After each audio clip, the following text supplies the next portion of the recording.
When you think about government, what do you think of? Big, slow, bureaucratic. Most of all, you probably think of frustration, a website that didn't work, a form you had to fill in for the third time, or some process you got stuck in for weeks because of some stupid rule that just didn't make sense. You probably know somebody who swears they will never work in government, and without asking them another question, you know exactly what they mean. But what if it didn't have to be this way? A few years ago, I started an experimental team in the Singapore government. The idea was simple. Rather than the usual top-down decision-making, we would build small teams of skilled practitioners and empower them to seek out and solve problems all across the public sector. The way this works is that every year for the month of January, we put aside all non-critical work. We go on field trips to schools, hospitals, meet social workers to understand their problems and prototype solutions.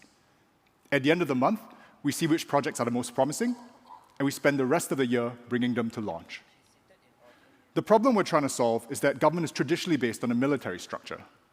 Top-down, central decision-making, optimized for command and control. It's designed for a small group of people to set direction and for everyone else to align quickly and consistently. This is great when you already know what you need to do and just need to execute. It's not so great when you need to figure out what needs to be done. With central decision-making, you end up with an intellectual traffic jam.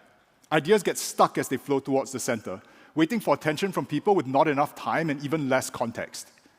You literally run out of brain power. So even if something gets enough political attention to get pushed through, that just means everything else gets pushed aside. This is why government can do billion-dollar construction projects but still has to keep asking you for your birthday. When decision makers are overloaded, you can make the government bigger. It's really hard to make it better. The limit is not money or even political will.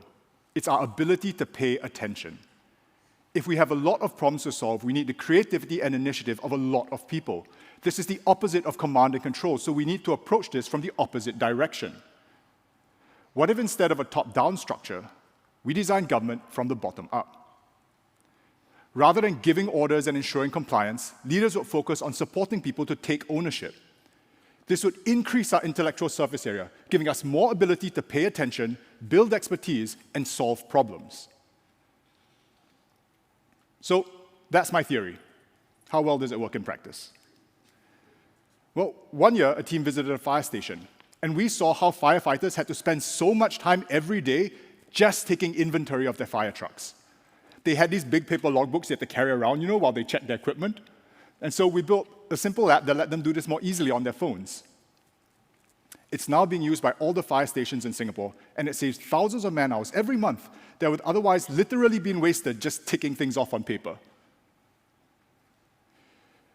Another year, a team visited some social workers, and we learned that for every hour they met with a client, they had to spend another whole hour just typing up their case notes.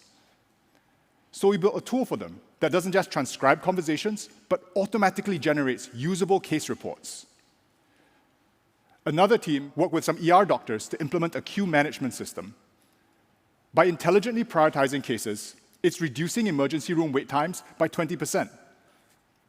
So far, we've done over 40 different projects, each of them an example of a small but important problem that would have likely never gotten the attention that it needed. They required solving tech, design, and operation problems all together in order to address real pain points faced by real people. Similar government projects normally take years and cost tens of millions of dollars. We're able to consistently launch new systems in just 6 months with teams of just 5 people. Because this worked so well for government officers, we decided to open it up to the public. There was no prize money, just some funding to bring promising ideas to production. We honestly weren't sure if anyone would be interested because, after all, as a government employee, it makes sense that I'd want to be empowered to do my job, but why would a private citizen care about the public good? Well, we got hundreds of applicants, hundreds of ideas, machine learning to predict the best time for beach cleanups, tools to help senior citizens stay connected with their community, a system to track wildlife populations using audio recordings and AI. For a tiny fraction of what a single government project would usually cost, we gave Singaporeans a way to not only express what they cared about, but to take action on it. People want to do this. It turns out there's something really natural about wanting to do good. I think all of us here want to do something meaningful with our lives. We just need the opportunity. Government is frustrating because of how much better we wish it could be.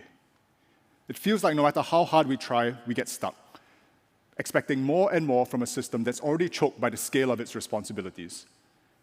If we don't take a different approach, public service will fall behind while we get overrun by new problems like crypto scams, disinformation campaigns, or just plain old AI nonsense.